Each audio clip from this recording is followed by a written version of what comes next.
Hi, and welcome to Unleashed, the podcast about the people, the projects, and the culture of Big Red Dog. Each episode, we sit down with our team member to discuss what they're doing on a daily basis to chase their passions, help our clients become successful, and make the engineering business cool. I'm Sean Terrio-Smith, your co-host, along with Kelly Dakin. Kelly, it's good to see you on this blistering hot Texas day. How are you doing? Good to see you too, Sean. Long time no talk, long time no see. Yeah. We missed last week's episode. I think we had a bit of a delay, but we're back on schedule this week. So we've got a good show in store for you. Let's go. Hello, folks, and welcome back to another episode. This episode, we have a special privilege of talking to somebody who isn't necessarily a part of our production team, isn't an engineer or draft member or member of our drafting team, but is a fundamental and vital part of our company nonetheless. That individual is Ashley Weldon. She is our accounts payable administrator with our accounting team, performs a vital function in terms of making sure we're continuing to keep our books straight, making sure our ship is straight going forward, and making sure that we're all on the same page on a financial standpoint. Ashley, welcome to the show. Hey, thanks for having me. I'm glad to be here. We're happy to have you. So obviously we've had a couple of several engineers and some production staff folks on the firm on the show before. We haven't had a chance to speak to somebody who isn't necessarily producing construction documents, doing engineering work, or the professional services aspect of the firm. So right off the bat, what does an accounts payable administrator do on a daily basis? Basically, I pay the bills. I keep the lights on. Thank you for that. Yeah, you're welcome. You know, it has to get done. I kind of feel like accounting is a little bit of the glue that kind of holds us together here. You know, you guys do all the production, and then, we pay the bills and we send out the invoices and collect the money and just kind of tie everything, together. But yeah, accounts payable, I pay the bills. I manage the company credit cards for all the people that have them. I handle all the expense reports as far as processing them, getting everything put on the books. Just anything that has to do with expenses of Big Red Dog is my domain. Right. So you're paying vendors, you're paying our sub-consultants, and making sure. Yeah, managing all of that. Yep.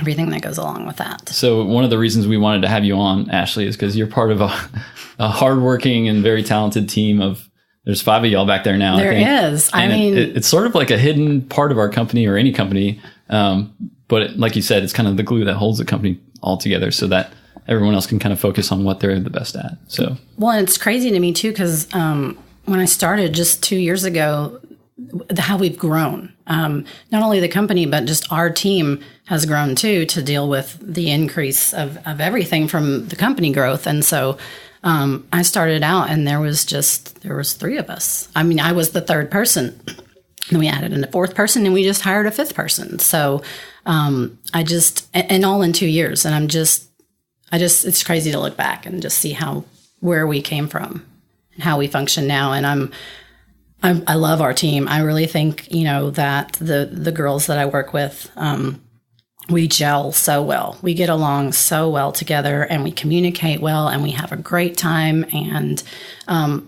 it's just really fun coming to work.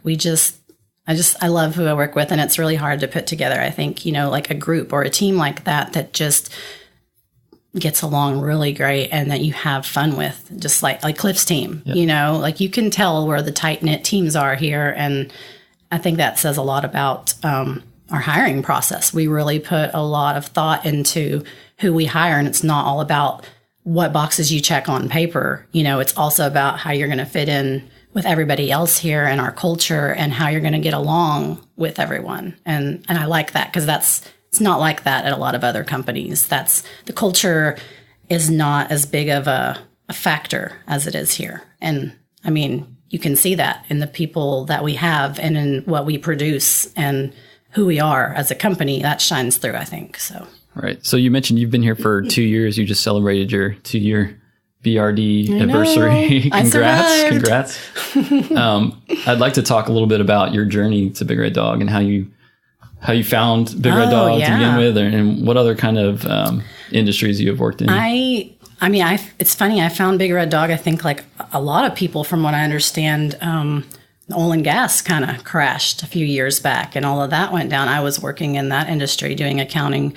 And there was some talk of some downsizing where I was, and I was happy. I was content where I was, filling a seat, I guess I could say. And so when all that, went down, I started just looking for other things. And I was very picky. I needed to be in a certain area in Austin because I don't live in Austin and I didn't want to have a crazy commute. And just wanted something different. I wanted to be at a bigger company. I wanted to be somewhere that, I could grow with. And that just had a really solid foundation. And so I didn't apply to very many places, but Big Red Dog was one of them. And I was really excited when I got the call back. And then when I got, advanced on to the in-person interview and then, of course, the offer after that. And it was a scary step for me because I've always worked for smaller companies. I've worn a lot of hats. And then to come in here with so many people, which we're not like that. We're not Facebook big, but for me, when you come from, working in companies of 20 and 30 people, right. And you come here, it's a little bit of a change. And you kind of get thrown in the deep end when you start here and it's a sink or swim. And again, I think that's why we have such high quality people is because, you either get it or you don't, you're going to make it or you're not. And, but yeah, that's how I ended up here. And I'm very thankful. Actually, my old company, the oil and gas, has turned around that industry and they're actually doing pretty well now. So I'm really happy for them, but I don't regret my decision, to move because all the amazing things that I've gotten to do here over the past 2 years. And it's just fun every single day. And I don't feel like I'm filling a seat. I feel like I'm contributing to something bigger, so. Yeah. We're a decidedly less volatile market than oil and gas for sure. Yeah. As well. But I think, what you speak to, honestly speaks to the culture of the firm, kind of it pervades throughout every level of the company, really. The fact that, within the accounting team, even though you're not explicitly engineering services, you are just as much front and center in the mission and vision and core values of the firm and what we do on a daily basis here. The fact that we put such an emphasis on what other current firms would otherwise write off as cost centers, just marketing efforts, accounting efforts, HR, just the things that are necessary to run a firm. We put a lot of investment in terms of what these things can provide in terms of value for our employees, in terms of value for our clients. And we put a lot of, attention into that. So that speaks, I think, to the fact that your team is so cohesive and is able to communicate so effectively. I think we put a lot of intentionality behind who we hire and who is a cultural fit. Yeah, exactly. Like I said, it shows, and I love that.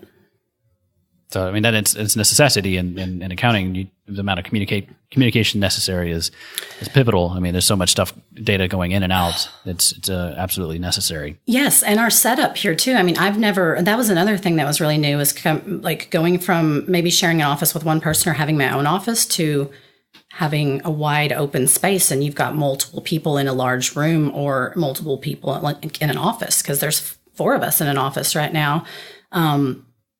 And it works great. It really does. As far as communication and just, I don't feel like we would necessarily be as close and get along as well or communicate as well if we weren't all in there together. We can just, if we have a question about something, we can just be like, hey, what's this? And we're not putting it in an email. We're not waiting, hours to hear back. There's no miscommunication in somebody's tone or what they're really needing. You get what you need answered right away and you move on. And then you are involved in other aspects of conversations. So like if I'm worried about trying to pay a subconsultant invoice and I don't really know what's going on with AR and collections, they're right there, like across the desk from me. And I can say, hey, what's the status on this project? And, are they supposed to be paying us soon? And it comes full circle. And I love this open. It was scary at first, but I really do. I love the open office environment just for so many reasons. Yeah, it really works. I'd be interested to see if we can find out how many emails we've prevented from being sent or how many seconds we've saved everyone. That was such a huge part of conflict at lots of other jobs is just email, correspondence, written correspondence. And, and sometimes you just got to pick up the phone, and just pick up the phone, ask your question, and there's no confusion. Or walk over to someone's desk. Like I get up and walk over to people's desks all the time. Yeah. Just, get my steps in. Turn around and shout, hey. We do a little shouting down the hall, but that's, Will's down the hall too. So he does that too. We all do, Yeah, it's all good. Yeah, but it works. It's nice to have that kind of cohesive environment where you have that flexibility of communicating in whatever method makes sense in the moment. You can chat over Hangouts or send an email or just turn your head and multiple avenues, of communication. Yeah. Definitely. So what drew you to accounting in the first place? Is that something that you studied previously? Was it something that you found an affinity for throughout your previous work experiences? What was the original interest in getting into accounting? I did several years of medical billing, which is basically the opposite side, the AR, accounts receivable, the billing, fighting insurance companies to pay for simple things that... Fun. Yeah. And after about 7 years of that, it got to the point where I just would come in and just bang my head against the wall. I would be copying images from the United Healthcare Medicare manuals and photocopying them and sending them back to them. It's like, this is where it says you need to pay for this. And when it would continue to get denied and appeal, it's like, this is ridiculous. They're never going to pay. I could show this to some random person on the street and they would be like, yeah, here it is in black and white. Yeah, they're supposed to pay. It was defeating.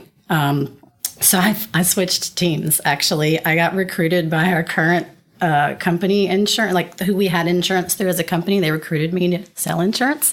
So I got my insurance license, and became an insurance agent. And so I sold insurance for a few years. And then after I had my son, who's 4.5 now, I didn't want to be on the road all the time traveling, and I just kind of wanted to go back into, an office, kind of a 9 to 5. And a friend of a friend told me about a job opportunity in town in Bastrop where I live, 5 minutes from my house. And I was like, well, this is a win-win, kind of thing. And so that's kind of how I got back into accounting, but it was on the payable side, which is not quite as exciting as accounts receivable because you're not bringing in the money, you're spending the money. So it's not real glamorous, but it's also not as stressful as being the one relied on to bring in the money. I mean, here it's really the engineers, but we're still doing the billing. So it's kind of a trade-off, as far as that goes. But I love the payables. I love accounting. Not a huge math person. Accounting to me I feel like it's 95% organization. It's really just deciding what buckets things go in, what expenses, where you're going to put things and group them and organize them. And I'm awesome at organization. Yeah. So I think that's what draws me to it. And pretty much things are pretty black and white. There's not a whole lot of gray area. I'm fairly creative, but I'm not the most creative person. I don't live in the gray space. I like things to line up and everything to be in its place. Right. Slightly OCD, maybe, So that's what I really like about accounting. Yeah, having that categorical affinity really helps being in an accounting system, I think. Yeah, for sure. Yeah. I think you can be good at math all day, but if you are unorganized, you're never going to succeed in accounting, So definitely, and I think that's something that a lot of AE firms, a lot of architectural engineering and other design firms fall short on when they don't pay attention enough to processes and systems in their accounting departments. I think especially on the AR side, but even on AP. But it's a matter of being intentionally specific about when are your cycles, when are you actually collecting, when are you paying your bills, and how are they being divided up? How does everything sync up and work together as a whole? Yeah. Absolutely. So, I think the team that you're a part of has done an amazing job, especially over the last year or two, in terms of meeting those standards. And it's clearly delineated. Every month we get an open book management report, and we get to see the progress across every service line, every cost center, and seeing all those KPIs measured and put out. And obviously all the accounting measurements are coming in a very stellar pace. It's obvious to every level of the firm that we're seeing a lot of success in our systems. So it's great to see that come up in that report. That's awesome. I think a lot of companies and a lot of firms, I feel like, accounting and HR and those operational type things are kind of afterthoughts, whereas here at Big Red Dog, people see the importance of those departments and how we need all of the departments and how we all work together. And so it's really cool to be thanked and to be praised and just to be, given kudos for our team and for how we're doing and for people to see that we are a vital part of a business being successful. And I you don't always get that. And I haven't seen that before, so I like that. It's awesome. That's great. Yeah. In other firms I've been at, the accounting team, marketing team, anybody who was an engineer or production really was nameless. I mean, there wasn't any interaction, but here it's the opposite. We have that close connection. We have constant deliverables back and forth and understanding of how everything fits together. Exactly. Yeah. So I mean, we everybody gets a chance to see everybody's successes and all the obstacles we come across are collectively shared, and it's good to see that as a firm as a whole rather than just simply engineering and production. So going a little more into your personal life. You mentioned before we started recording that you have a daughter at home. Do you have anything that you enjoy doing in the summertime and during summer vacation together, or things on the weekends around Austin? What's some of your hobbies? Oh man, well Kelly knows I love biking. I ride my bike anytime I can. It's a pretty awesome, like in the afternoons, right? It's so hot now. So that hour before sunset, I love to, it just clears my mind. I can get out on the open road, turn some tunes on, and for like 45 minutes, it's just me and nature. And I can think about things, and it's just a really nice relief, kind of like people that work out. And when you work out and when you run and do things like that, gets those endorphins going. Sometimes it spurs ideas, and sometimes it's more of just like decompressing. So I love that. Obviously, I mean, spend time with my children. I don't get into Austin as much as I'd like, but I love Bastrop. I love my little town. It's so cute, and there's so much to do there. So I'm always out doing things there. I love thrift store shopping. There's a lot of that in Austin. I love finding deals. I don't mind digging through stuff. It's even more rewarding when you find some awesome $100 shirt and it's $5, So I like those things. And then music. I love music. I like all kinds of music. I'm very eclectic when it comes to music. I like seeing shows. I've been to music festivals. You're always sending me like a link to a playlist on Spotify. God. I'm always like, I joke, and the girls joke too in accounting, that I need to contact Spotify and figure out how I can get some sort of residuals from them for all the marketing that I do. Because I tell everybody about Spotify and how awesome it is. And I'm always, and I was just telling another engineer here yesterday, I sent a song to, and because he was talking about something and it reminded me of this song. And I was like, I'm sorry, I speak in songs. I speak in music a lot. Like, that's how I communicate. In music or in memes. We do a lot of communicating here at Big Red Dog and memes. So, which is great. So. It's just faster that way, right? It is. You get the point across, get a little laugh.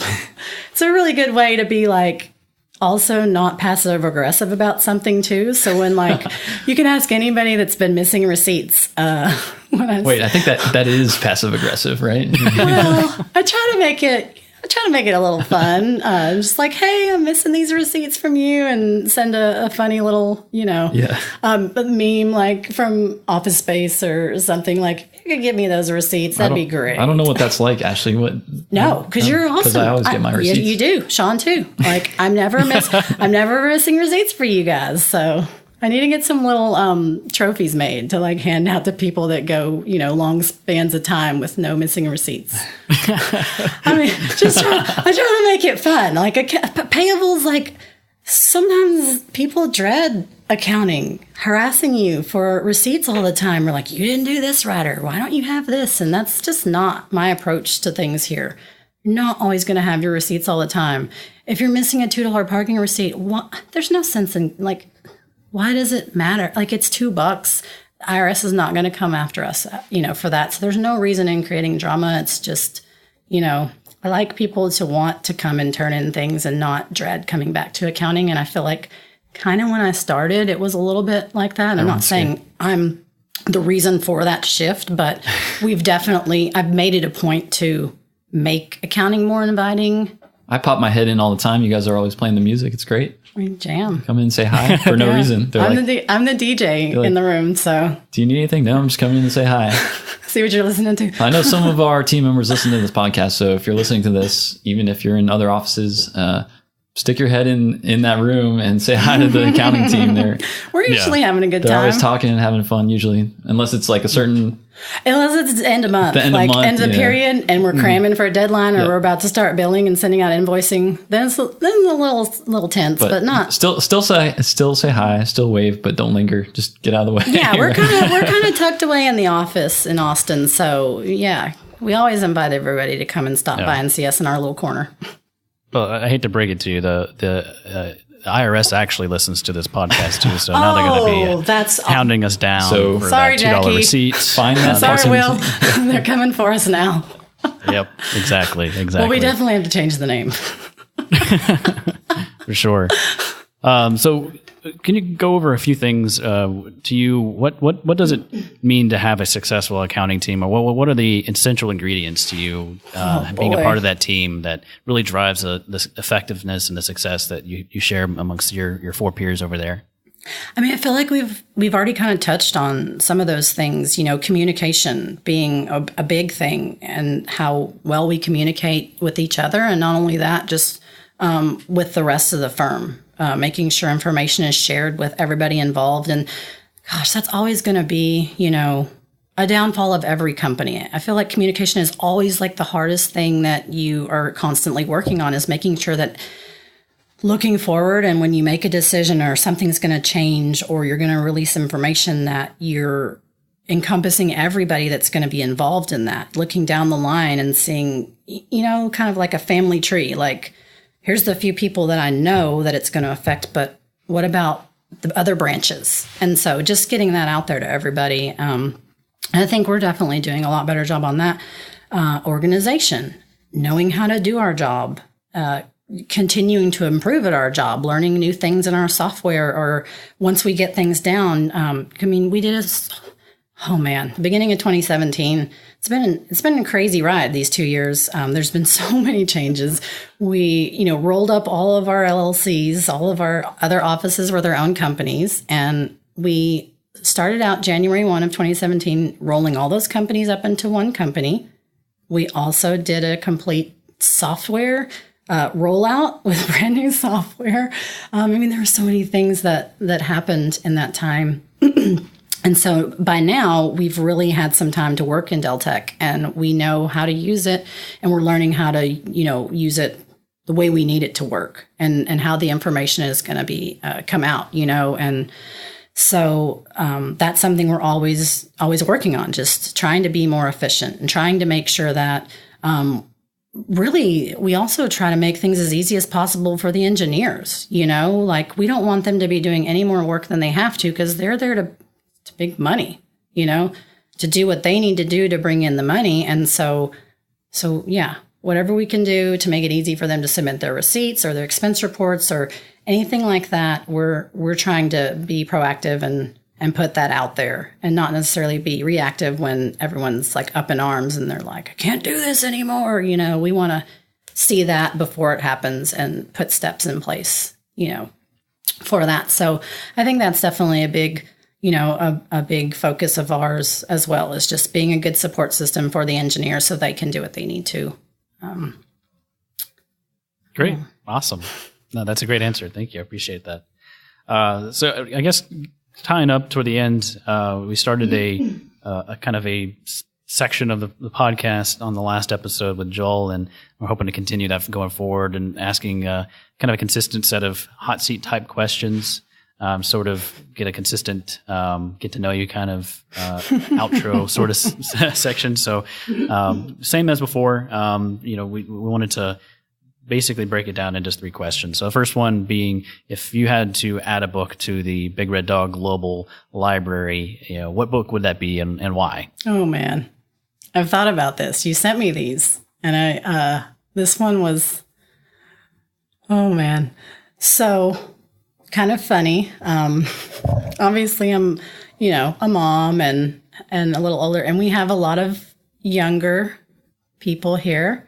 I'm still, I'm a slight millennial. I'm a millennial-ish. So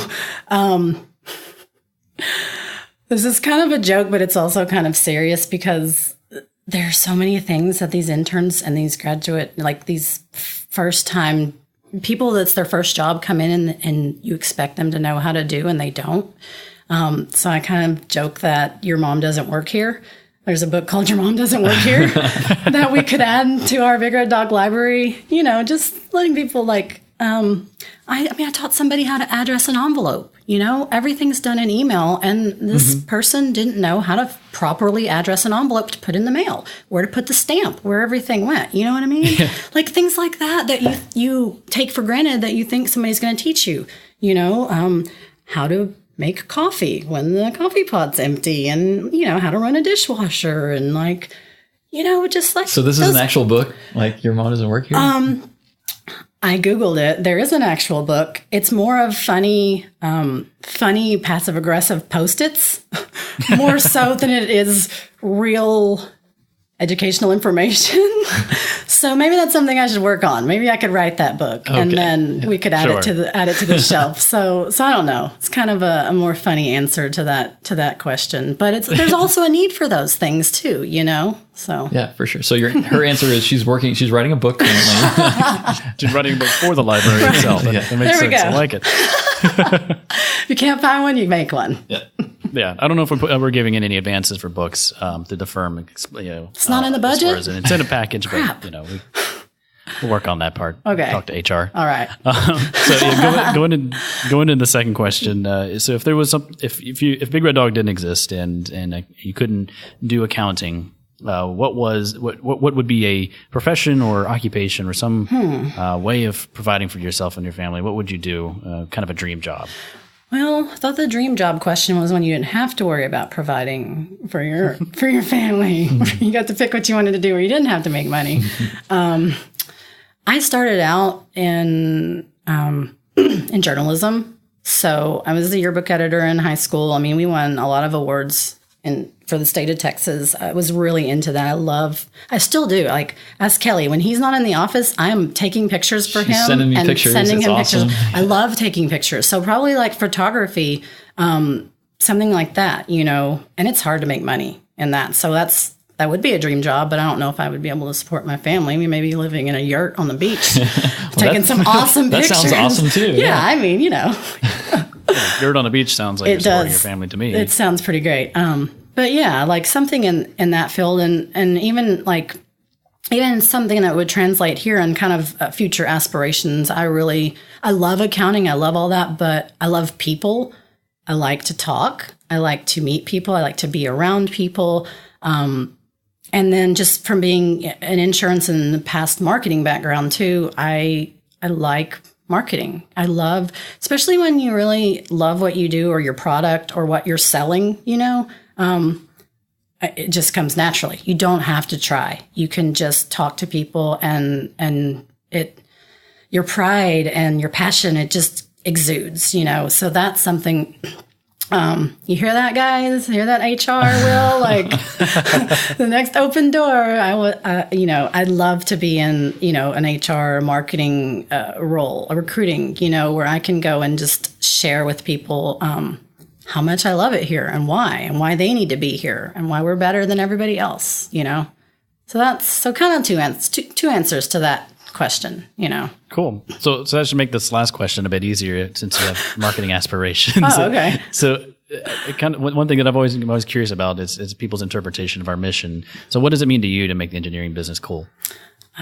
Well, see, I kind of touched on this, I feel like, a little bit too. Obviously, I'm not an engineer, so I just do my part where I can. But just trying to make accounting fun, trying to, when you deal with us making things fun, making it, just loose environment where, people come back and they don't dread coming to see us, and people want to give me their receipts. They look forward to turning in their receipts because I'm going to have something funny to say, or I'm going to put a smile on their face, So that's kind of where I try to make it cool. And then just working on team events and things that we do, as a company. That's where I also try to make things cool, getting people involved, helping Kelly with anything that he has going on. We just planned the bike tour that we did in April, where we put together a tour and we took bikes and we cruised around and looked at all of these projects that we had already worked on and were completed or are getting started or in the middle of construction. Stopped and had some drinks and just people had such a good time with that. And this was the second one we did. And I know, when we did it last year, it was so amazing and everybody had such a good time that I told Kelly immediately, I was like, I want to help with this next one. And we're getting ready, to plan our second annual Float Fest, where we all get together and go float the river in New Braunfels. And so I told Kelly probably before the bike tour even happened, I was like, we need to talk about Float Fest. Let's get that going. I think Kelly likes that too, because he's super creative, but I'm here to help with the organization and making sure all that stuff comes and ties in too. So you're definitely a huge help on the organization side. And I think this happens in all of our offices where, team members kind of think of something to do as a team and you get it organized and you go do it. There's not really a person that their sole job is to organize events. So that's why it's great to have other people like Ashley. That's not in the budget. We can't really hire a fun promoter. An events director? An events director. Vice president if we do, I'll take that job as well. There you go.